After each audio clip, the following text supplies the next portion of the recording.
Hi, everybody. This is KathyL.Murphy, the Pulpit Queen. I'm reporting live from my little cabin in the woods, Murphy's Law. And if you've been keeping up with me on Facebook, you know that we got hit by straight line winds and tornadoes this weekend. I had to leave my home to go to shelter, and the tornado went right over where I was staying and uprooted a big oak tree. And thank God the trees did not fall on my house, but that Saturday they showed up to cut down 2 trees that had been hit by lightning, and they've got 4 more to go.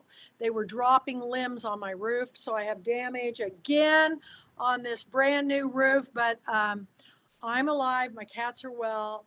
We're fine. It's just things. So the house is safe right now, and I've got a lot more sunshine coming in. So, whatever happens in life, just wait for it. It gets better. But I'm very excited tonight because we have an author here who's written The Art of the Traveling Strangers. It's a novel. It's our International Book of the Month. Zoe Disigny is our author, but she also has, this is a pseudonym. Tell us about your real name. It's Betty, right? So tell us how that came about first, off the bat.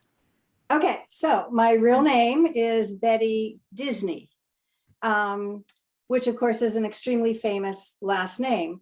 Yes. And at one point I thought, well, that could work in my favor as an author. And then the more I thought about it, the more I thought it really wouldn't work in my favor, because anyone who Googled my name, all the other Disneys would come up first. And there might be a sense that whatever I wrote had something to do with Disney or Disneyland or Disney World, and they'd be terribly disappointed when it wasn't. So I decided to try to come up with a pseudonym. I wanted it to be similar, and that actually is the origin of the name Disney. It's French, and it's from a little town in the northern part of France, and it's Disigny. And so I thought, well, Disigny. Okay. Yeah. So, or I say Designy because in English that just seems like it's easier to say, but that's where the idea came from. Well, that's fascinating. That's funny because years ago, my very first hair salon, I named it Town and Country Headquarters because I loved Town and Country magazine at the time. This is back in the late 70s, early 80s. And Headquarters was a big name for hair salons back at that time. And I thought it was just very simple to understand. But almost every day I would get a call saying, do you sell International Harvester or John Deere tractors? Because it's Town and Country Headquarters. And I go, actually, I'm a hair salon. And they were just like, oh, what am I? But it's funny. But I think that was probably a wise decision because everybody would be always asking you, are you related to Walt, et cetera, et cetera. But anyway, this is a fascinating book. And, there's nothing I love to do more than travel. So I love the title so much. The cover's great. And but before we get to talking about your book, I would like to talk a little bit about your background, Betty. How did this writing life come about? I mean, were you a big reader as a child, or where did this all begin? Well, I'm an art historian. That's my background. And so that's where the art and the travel comes in. And as art historians, you're always writing. That's part of the discipline. But as a kid, I wrote they aren't really poems. They were rhymes, like stupid rhymes. I still write them, and they're still stupid. But I love it. I thought it was really fun, and I love writing rhyming things. And then when I had my daughter, my daughter was first born, I thought, well, I'm going to be home with her, so I think I'll take a course in writing children's books. And I was going to do that. I thought that was a great idea. It was a correspondence course because there were no online courses then. So I did that. And of course, what I did was I wrote rhyming stories like Dr. Seuss, or I thought they were like Dr. Seuss. They obviously weren't the caliber of Dr. Seuss. But so I did that for a while, got nowhere. So then I threw that away. And then as I was an art historian after a while, I thought, well, maybe I'll write a book that's an art appreciation book. Something I'm just crazy about teaching art appreciation because it's wonderful to see people sort of wake up to the whole beauty and meaning and humanity of art. So I wrote a couple of chapters and I sort of sent it around, not very officially, but I was told, well, who would want to read your book? Nobody knows who you are. You're not famous. You're not a famous art historian. So I thought, never mind. So then that was it. I dropped the whole thing. Until 2013, I went to lunch with a girlfriend and I told her a story I've told everybody I know for a million years. And it's a story that took place when I was a tour guide in Europe. I had a really unusual situation. So I told her the story. It's funny, it's light. And she looked at me and she said, you should write that. And all of a sudden, I thought, there's my story. Now I have something to write. So I decided to write it. That's kind of how it happened. So. And you know what's really great is I was an art history minor. And for anybody that, I was never encouraged to be an art major. I was an art or a geology major, both double. But the art was what I was really interested in. But, everybody always said, anybody can do that. No. It's a lot more than people think. And when I went back to school at 59, I didn't know how to do a PowerPoint. And so I had to learn all the technology, which is amazing but the University of Texas in Tyler has an art historian librarian. And we became best friends because, as you know, everything you have to go to research everything through JSTOR and all these different things with microfiche to find your images and use the correct ones. And I found out that I loved it. I loved the art history minor. A little bit more, I probably could have been an art history major, but that's a discipline that I think I've got too many fires. So the fact that you did that is amazing. And were your family readers? Did they read a lot, or were they into art and encouraging? Not really into art, but my dad was a reader. My mom was a teacher. She was a reader. My sister was a big time reader. She reads constantly, but we had very different tastes in reading. She would read, when we were little, she'd read like Nancy Drew and all that, and I would read all about books.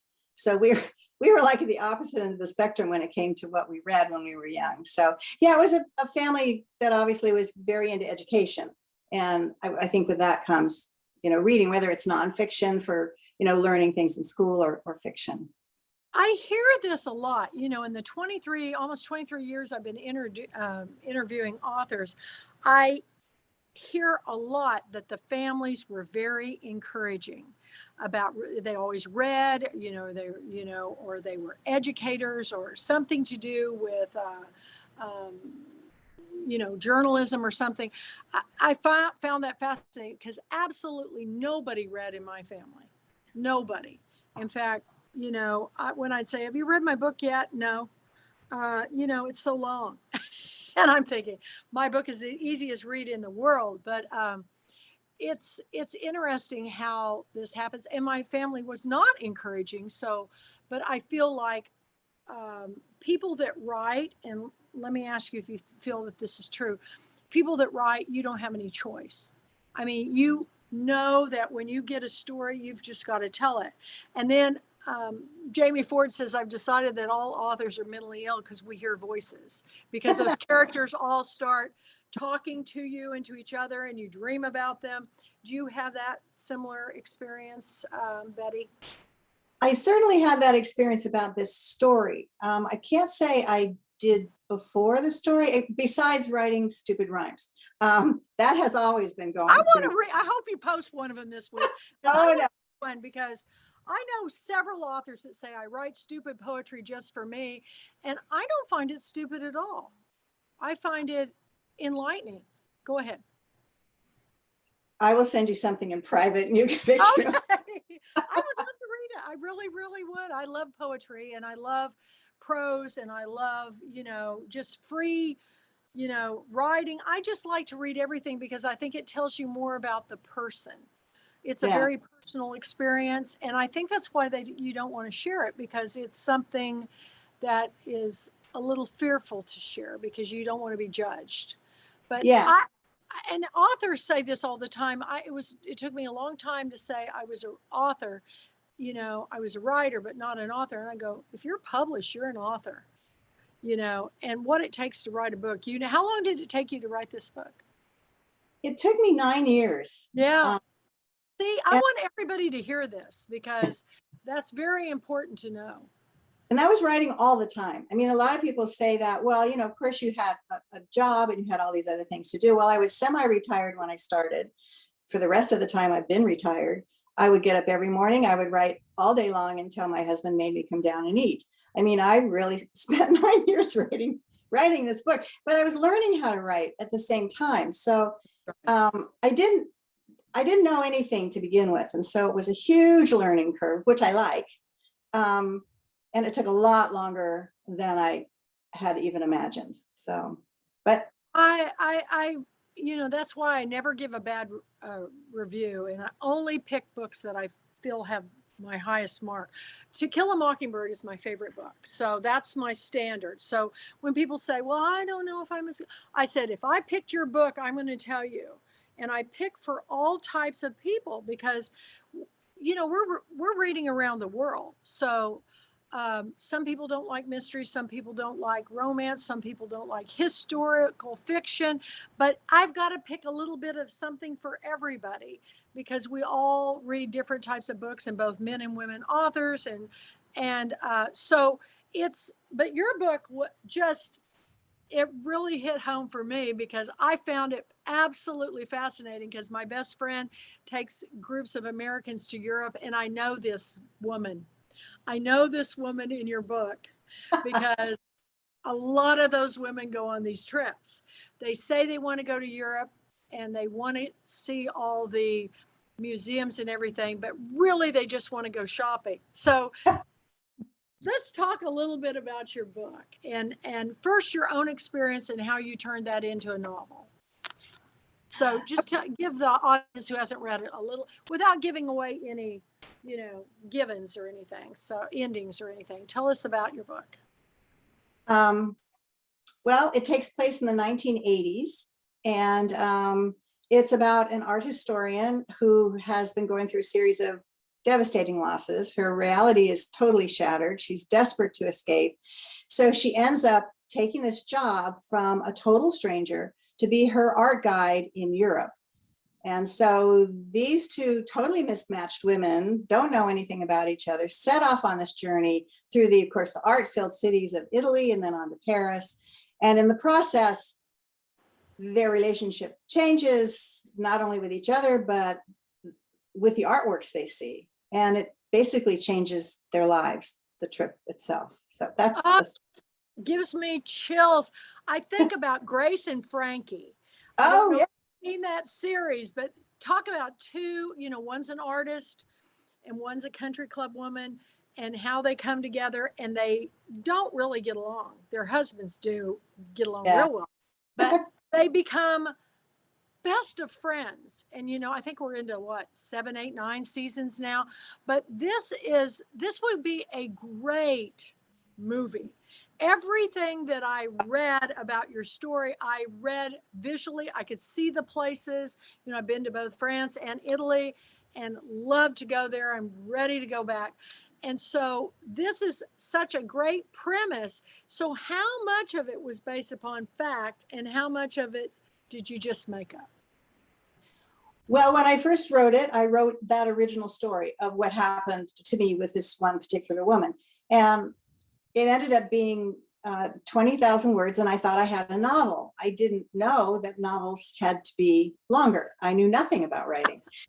So that was my first wake-up call, that I knew nothing about what I was doing. So I thought, well, I could leave it at that and make it a novella. But after it was written, it was fascinating to me because I lived it, but it kind of didn't have an arc. It didn't have anything really that you're supposed to have in a story. So the more I read about what it needs and I thought about books I've read that I liked, I realized it needed to be very different. So the rest of it just evolved really very haphazardly.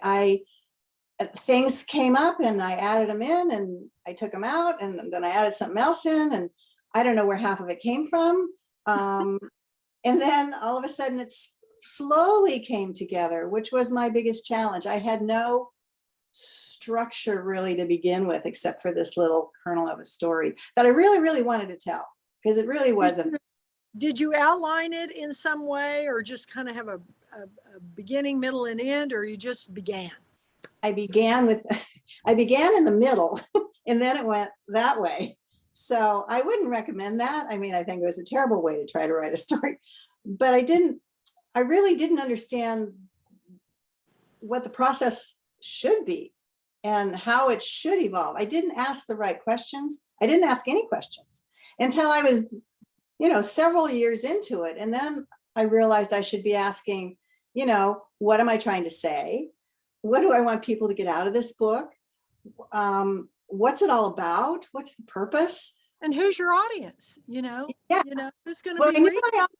I knew my audience because as a teacher for all those years, and I taught college students, but a lot of my college students were returning adults.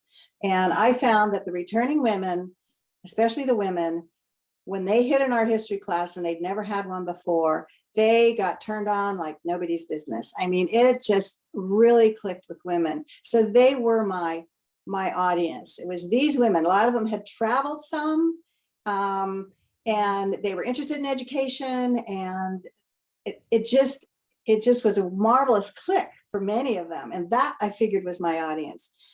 But that was about it. I didn't know what it was going to do. I'm happy with the way it finally turned out, but I really didn't know where I was going for years. Right. So.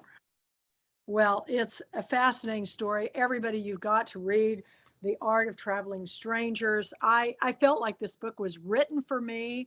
I graduated from college in 2017 after 43 years, and art history was my minor. So I was just like, and I just knew these women because I traveled with Decorate Ornate tours to Italy and France and Greece and beyond.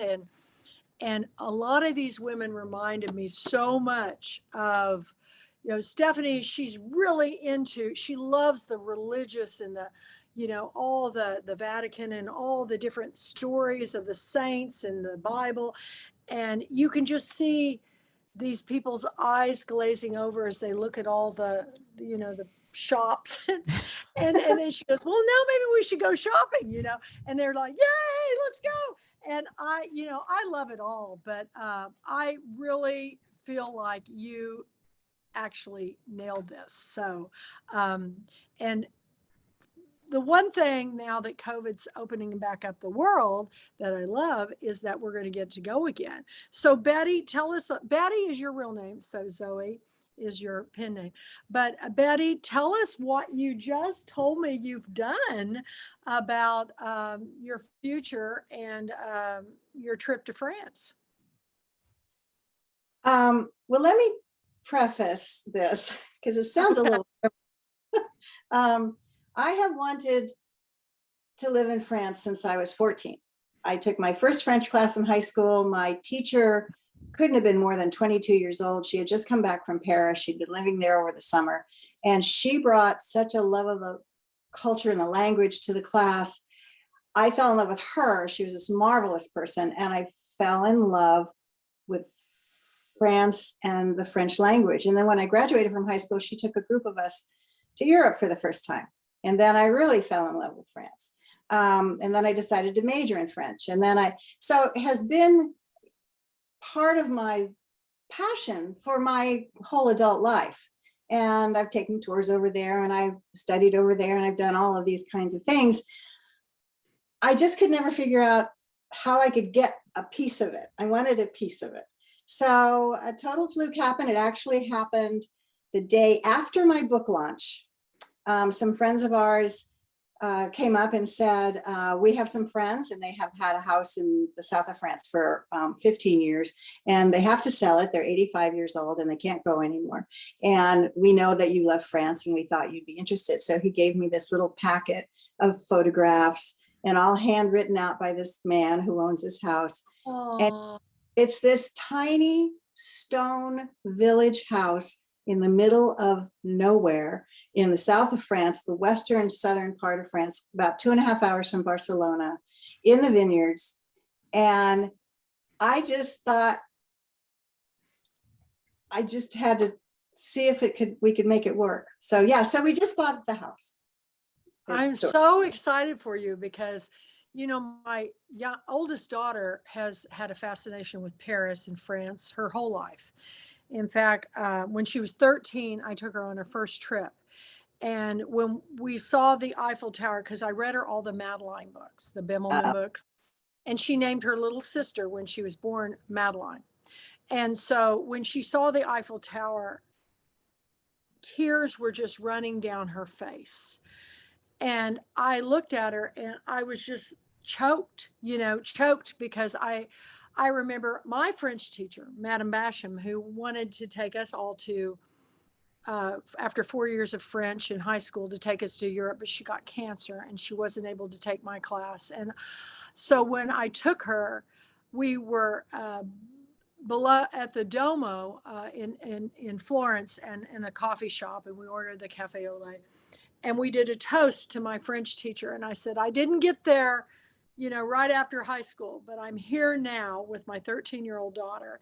And we walked up the Eiffel Tower, which was the scariest damn thing I've ever done in my life, because they don't tell you that it moves and there are pickpockets on there. And I was just clinging to my daughter the whole time we walked up it. But it was, when you get to the top and you look out and you can see Paris go as far as you can see in every direction, it's an image that I'll never forget as long as I live. And so I'm so excited for you, Betty, because I hope you will post me every day that you're there, or send me photos, because I think it's everybody's dream to live in another country, and to see somebody get that is so exciting. I'm so excited. And you're going to spend 2 months at a time there? We hope to, yeah. We just came back from 2 months, our first 2 months. And then we're going to go again in the spring 2023, and then go again in the fall 2023. So 2 months both times, hopefully, until we can't do it anymore. I don't know. It's brand new. I mean, it just happened. So it's just, and when you get there, what you're going to have to do is think about a writer's retreat, because I'm telling you, everybody will want to come and see you. Is there any other little inns or things nearby that could kind of pull them in? Or well, I have to tell you, this town, the population is 550 people. Oh my It gosh. has the city hall. It has a library. It has a hair salon, Oh and it has my. a cafe. And that One. is it. That is, and the cafe has some little groceries, some staples that you can buy in the cafe, and that is it. There's absolutely nothing else in that town. It's surrounded by vineyards, but there are some gîtes, the little holiday houses that you rent in Europe and in France. So my sister's coming over in the spring with her husband and my cousins, and they are going to rent a gîte that's in the little town. So we'll see if that is, I mean, it's very inexpensive. It's a very inexpensive part of France. And we'll see if that turns out to be a place that maybe other people will want to rent and But come it's visit. all surrounded by vineyards too? It's surrounded by vineyards, yeah. It's right in the middle of the Corbière wine region, which is the largest wine producing region in France. And yeah, so that's what you're surrounded by, is grapevines. And some place I stayed in the south of France had their own vineyards and olive gardens and lemons, and I just was buying everything because it was just, and they had 2 Italian women who cooked for us every day, the homemade raviolis, and they spoke no English, but they would show us. And even the woman who was the cordon bleu chef who owned the house, she taught us how to make this famous dressing. No English, but we just watched. She'd hold up, the oil and the vinegars and whisk, and it was like a Julia Child moment. You're just thinking, wow, to learn how to, do real French cooking in there. That's just, it's fast. I just think it's the most exciting thing I've heard all week. I'm just so thrilled for you. And so did you fix all your meals? Did you have the groceries that you could cook for yourself and everything? we did, but you have to realized in this little house, the kitchen is actually a corner of the one big room. So it's got one little sink. It's got a little teeny tiny oven stove, and it's got a little tiny counter next to the sink. And then next to that is the washing machine.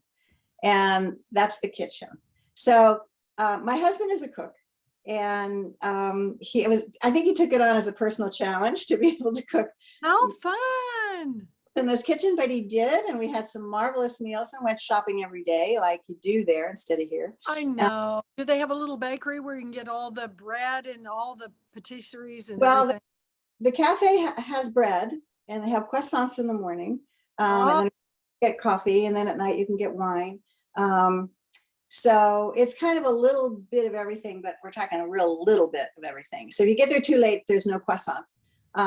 So you have to, kind of figure out, how you're going to use it and whether it's going to have. You have your own garden there? Do they have herbs and all that stuff? Or actually, we have no outside space around our house at all, except for a little parquet. But we have a plot of land that's away from our house, kind of around the corner and outside the little village itself, that belongs to us, which we can garden. Of course, we really can't garden because we're not going to be there enough.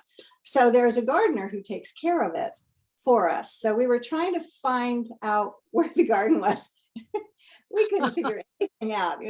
One place, it was like a whole plot of gardens, I guess, and one had chickens in it. So we thought, well, that can't be ours. So we had no idea exactly where it is yet, but we do have a little garden plot somewhere. So, well, how exciting. Well, I'm sure there's people that you can buy from their gardens and different things. Just get your basket and go. yeah. So and you speak fluent French, right? Correct? No, I can speak French. I can get by. I should be able to speak fluent French, but to be honest, I'm really not fluent. And one of my goals, of course, going over this much would be to try to get it back. So, I'm pretty old though, so we'll see. It's really hard because, with 4 years of high school French and 2 years in college, went over there and I thought, I'll get out my French books. Nobody could understand me at all. And I just thought, and I was trying so hard to make them understand me. And, but I found out my secret for anybody that travels in France and they can't find the bathroom, go in a store and buy anything.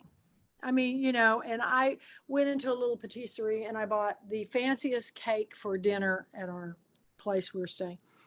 And then when I asked her where the bathroom, yes. And I'll never forget it because the door opened and you could go in it, but you couldn't turn around. So you had to open the door and you had to back into it. That's how tiny it was. And the two girls that were with me, we laughed about it later because that was the tiniest bathroom I've ever seen in my life. And the toilet was tiny.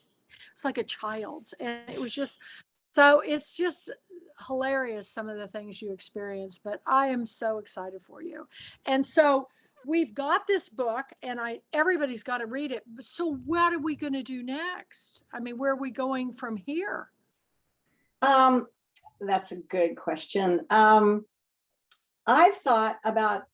think all along as I was writing it, I thought I would do a sequel. I love the art history. There's so many wonderful works of art to be able to incorporate into a story. There's life lessons in artworks, which is kind of the idea behind the story I already wrote. And I thought I could do something similar with other works of art. So I thought I'd have the same main character, the same art historian. This time she'd be in Paris most of the time, and then maybe some other outlying areas in France. And maybe, I don't know who she'd take over this next time, maybe a group of people, maybe her best friend who has a small part in the book right now. And they would have some kind of an adventure, but I have no idea what that would be. So that's kind of as far as I got. Phil Duran is one of my authors and he's a television writer. He wrote all the big 80s sitcoms, All in the Family, all those, Sanford and Son and everything. And when he was at Girlfriend Weekend, his wife was an artist. And he said, my wife has bought us a home in Italy. We're moving to Italy. And he wrote a book called The Reluctant Tuscan. As they moved to Tuscany. So, there's kind of that'd be an interesting story about a woman who dreamed her whole life about going somewhere. And then, I feel like when things like this happen, Betty, don't you think that was put in your path for a reason? I mean, Oh, I it's really do. amazing. The timing. I mean, it was the day after my book launch that the whole thing started. Yeah, I think, I guess, I don't know how else to look at it. Do they have a bookstore there? Not in my little town. Do you Well, know that? have a library. Oh, they have a library. Well, you can do a book signing or something. But I have another friend who married a man from Greece, and she opened a bookstore in the Uh, little village that she is. So maybe Interesting. you could open a little bookstore, a little one. Well, I did meet the librarian, and I haven't become a member yet, so I have to go back and pay my dues, which is €5 a year. Oh, So that's that's reasonable. so That's anyway, very but I have. And Janet Skesley and Charles is an American who works at the Paris Library, and she wrote the book that we picked, the Paris Library. She lives in Paris, and I imagine she would be very helpful to know if you. How far are you from Paris? Probably a Oh, we're ways. on Paris. We're all the way down by the Pyrenees. Do So you take the train, or how do you we have take to the drive? long train ride. It's like about a 5-hour train ride. Yeah. Oh wow. Well, that's not that far. Live in Texas. That's driving to Austin. That's nothing to me, driving 5 hours. I just drove to Nashville and back, and that's 9. So, but anyway, you are living the life, Betty. And I know whatever you tackle, it's going to be interesting. It's going to be enlightening, and it's going to get people excited about art because, you know, the thing about art and creating beauty and seeing the beauty told through other artists through the centuries, you really learn the history of the world. I Yeah. mean, I learned more about the African Americans in the United States than I ever did in school because I took an African American art history course. And I absolutely had no idea that there was slavery in other parts of the world. I mean, that's how small it was for me growing up in Kansas. I mean, luckily for me, my French teacher took us to Kansas City and took us to a real French restaurant and took us to the theater and took us to the museums. Madame Basham was the wife of a doctor in my hometown. And I'm telling you, she was very inspirational to me. And I'm sure your teacher, have you been in touch with your teacher? No, I haven't. I You've haven't. got to do, maybe Her. she needs to read your book, I don't even wouldn't know that be cool? find her. Yeah, her name is Mrs. Gotro. She got married after, after I a bet while. you could find her. You could I put it out could. there on Facebook. When I went back to my hometown, I had an embarrassing thing happen. The last chapter of my book, I wrote about my 7th grade literature and English teacher who also taught me home economics and was my 4-H person. Anyway, I was talking to a coach's wife and I said, oh, I wish I could have thanked Carolyn Perrier so much because she made me love words and reading and books and I said, but I'm sure she's long gone by now. And this woman just started laughing. She goes, Kathy, she's right behind me. Oh, what? And I looked up and she was young. And I go, oh my gosh, Mrs. Perrier. She goes, call me Carolyn. She was 22 years old when she was my teacher, but I thought she was in her 40s because she wore that bouffant updo and the suits with the brooch and the scarf and the pumps and the pearls. I thought she was in her 40s and she was just out of college. And I kissed her and I said, thank you so much. We laugh about it, but she's only a little bit older than me, so, and she looks young to this day, but but to be able to thank her was probably one of the biggest thrills of my life. And here I thought she was dead. It was really, she thought that was so funny. It's not, it was embarrassing to me, but you should try to I find her. But she wasn't that much older than me either, maybe like 8 years older. Yeah, So I think yeah, 7 or 8 years older than me. yeah. So, but did your teachers dress older back in the day? I mean, She didn't. She was really, at least to me, what I remember, she was really, yep. stylish, I thought. And she was very tall and willowy, she was really Yeah, so my and, French teacher. and she emphasized speaking more than reading and writing, which was not the traditional way of teaching French back then. So it was wonderful. And we would do skits. So what we do in the class is you'd have to do a skit with these other students and you'd speak to each other. And of course, Oh, our that's skits were in Paris. So it was, she would spend a lot of time telling us stories about the yeah. first time she had espresso. She said, I ordered a pot of hot water and I put the cup of espresso in the water and then I could drink it because it was just too strong. But I happen to have always worked in bookstores that had Italian espresso machines. So I've grown up on that kind of coffee and I love it. But how fascinating. So, what's your favorite thing to eat when you go over there? Oh, chef showed. It's the salad, that has the hot goat cheese on top that's grilled. It's really Oh, I good. love goat cheese. I love it. And they also do the raw steak tartare, steak Yeah, tartare. that's not my thing.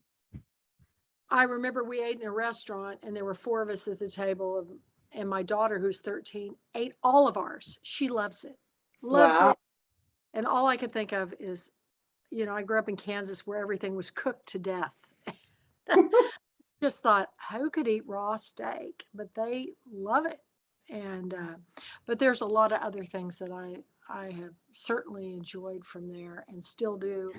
And the Julia child, if you've never made the beef bouillon, my daughter and I spent my 50th birthday making that recipe for 25 couples.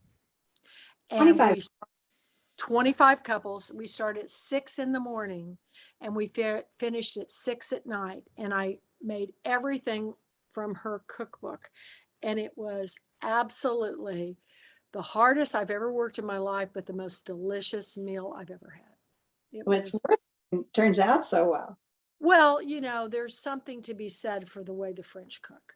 Yes. Everything is a process and series of preparations, and it's worth the outcome. And there's a restaurant in New York that I got to go to called La Chanterelle, and it's all like that, and it's fabulous. And I Yeah. never thought I'd ever eat rabbit or sea bass, but I did there, and it was delicious. So anyway, the French can cook. They- So you are going to be in a great place. Well, I'm excited. I'm going to open this up to everybody. So take off your mute buttons. Julia's here. Alice, is it Dottie and Alicia, Romlin? Oh, it is. And Alicia, I'm sorry. And Romlin Tigman's here. And if you have anything you want to ask, just speak up. Let's have some conversation. And now's your chance to talk to Betty about her book. Anybody want to go first?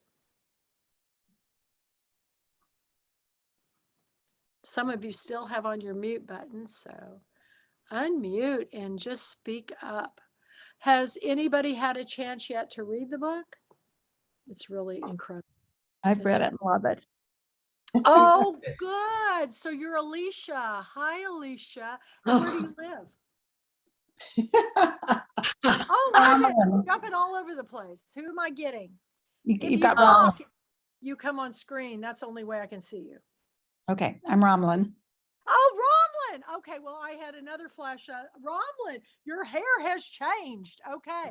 Yes, It's so good to see you. I miss good to you. see you. I miss you too. I miss you I too. know. So you've read the book and you I've read the book. I'm actually the one that introduced you to Betty that's right. on the Queen Mary. Oh my gosh, you were on the Queen Mary, Betty. yeah, That's been the 3 book years. for her last name's Davis. What's her first name? Patricia.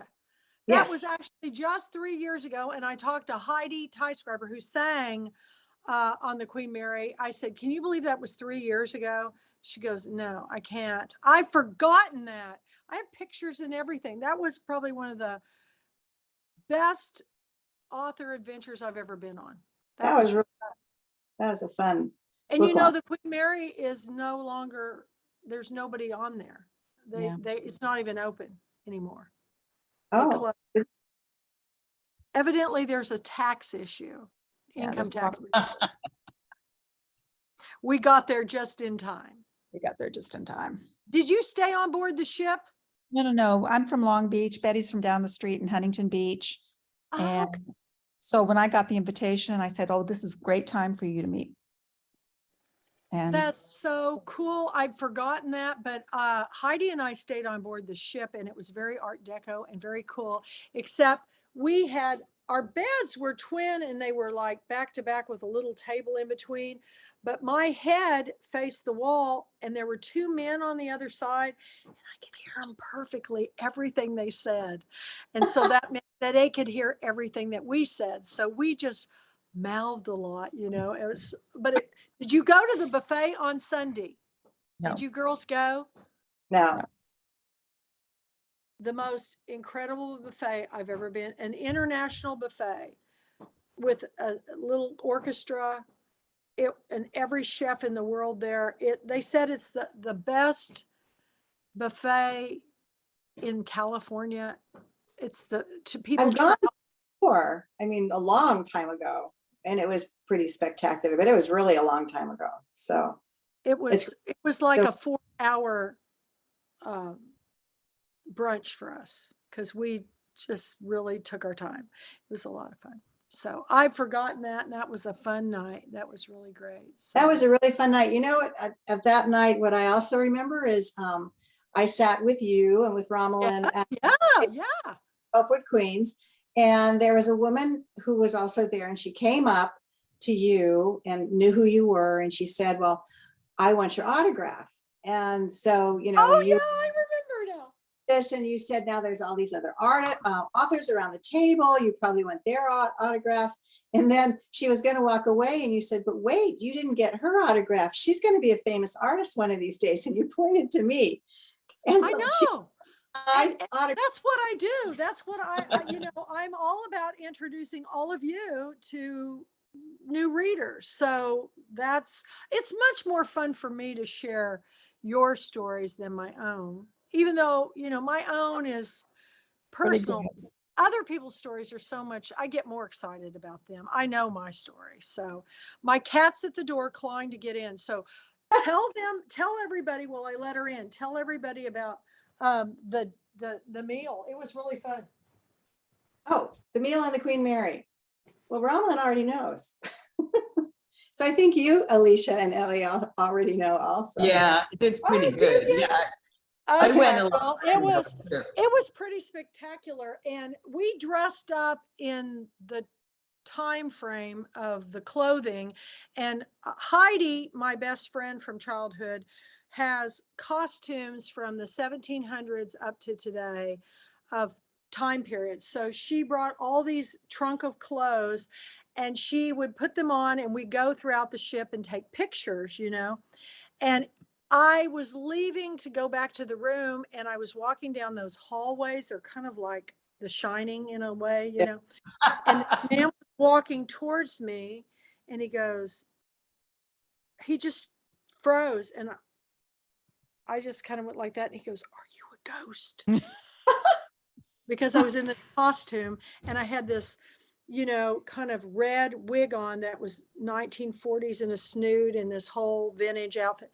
I said, "No, we're just dressing up for fun." He goes, "Are you sure?" And I go, "I'm pretty sure. You can pinch me if you like." And it was hilarious. It was hilarious. So anyway, I think authors taking book club readers on these literary adventures is something I've been doing for years. And another one we did was we had an author, Deanne Geist, who took us for a weekend at the Biltmore.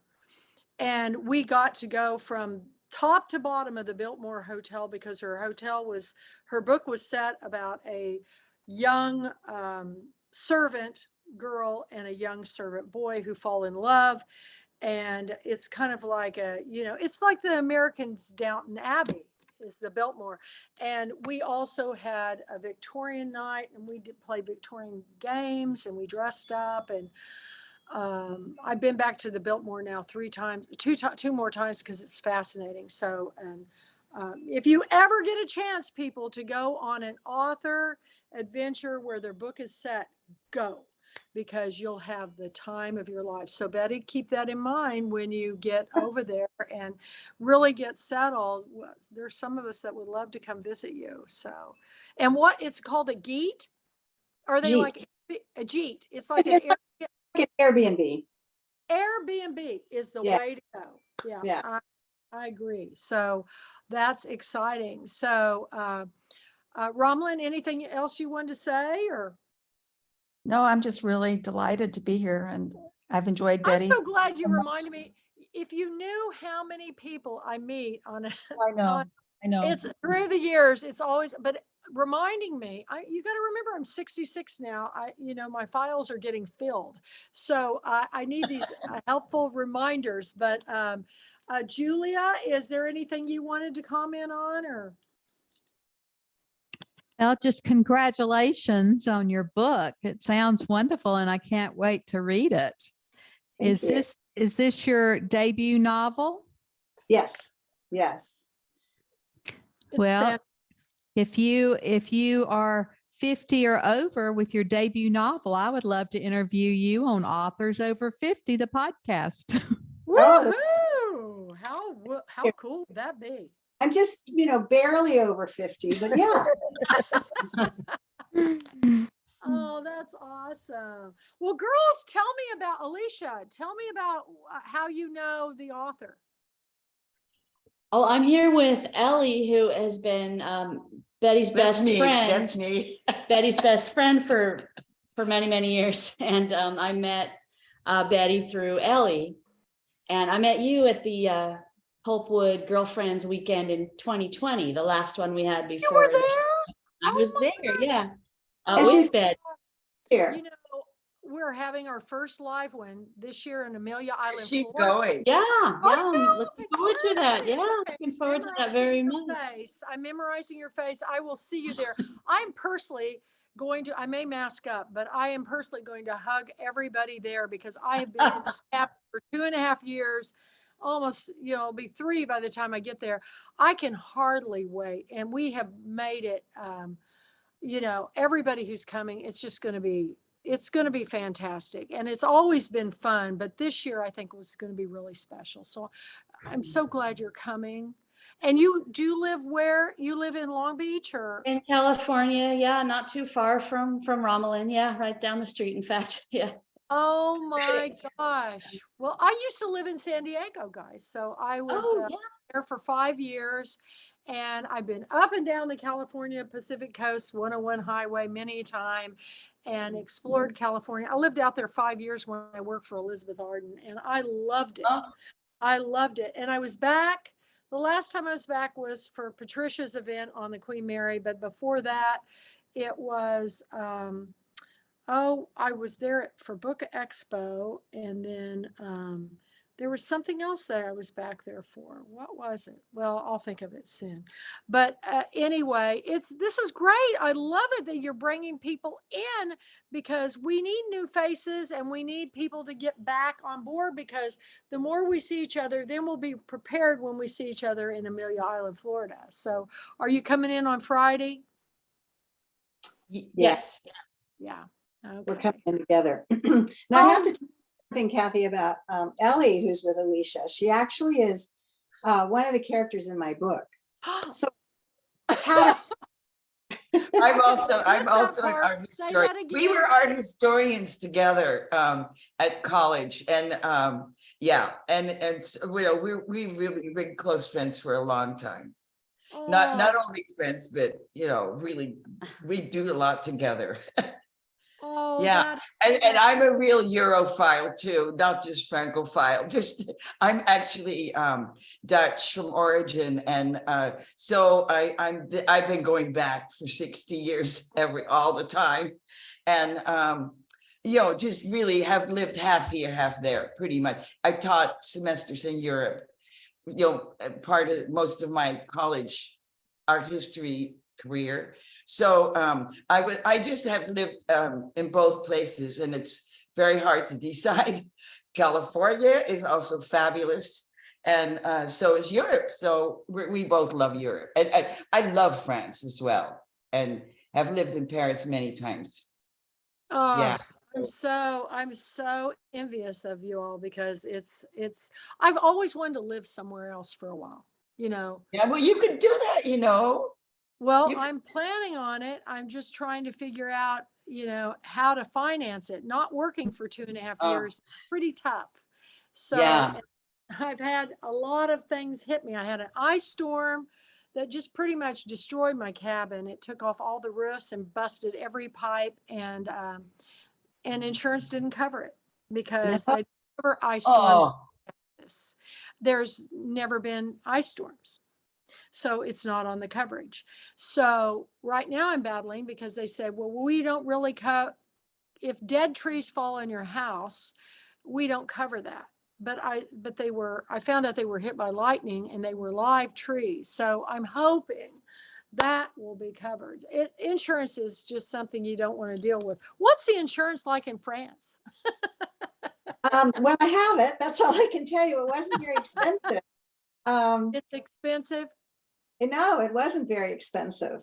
Not at all. So we'll see. And the nice thing is that the people that sold us the house are friends of friends. So we were able to do a lot of talking with them about what it was like for them and what their costs were.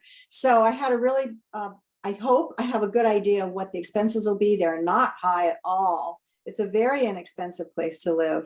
And the insurance, as it turned out, is exactly what he said it would be. It was, it's not really very much at all. Of course, the house is tiny. So, and it's stone. I mean, what's going to happen to it? It's not like you get tornadoes there. You get a lot of rain, but here in the United States, I don't know. I've lived in California, been through the earthquakes. I've lived in Kansas, so I grew up with tornadoes. And now I've lived in Texas, and we get the winds of the hurricanes and the flooding, and now these straight line winds is the weirdest thing you've ever seen, you guys. It's really weird to walk out and you see your trees around your forest, they're 100 feet high, going in circles. And I mean, I'm petrified because 100-foot tree coming down, I've seen 2 of them come down right in front of me, and the force, it's like, oh my gosh. And so I've never been frightened by anything in my life, not the hurricanes, not the earthquakes, not the tornadoes, until this. And it's the climate change, everything's changing. So, I mean, New York had a tornado last time I went. It had a tornado hit New York City, and I got delayed in Atlanta. just for you.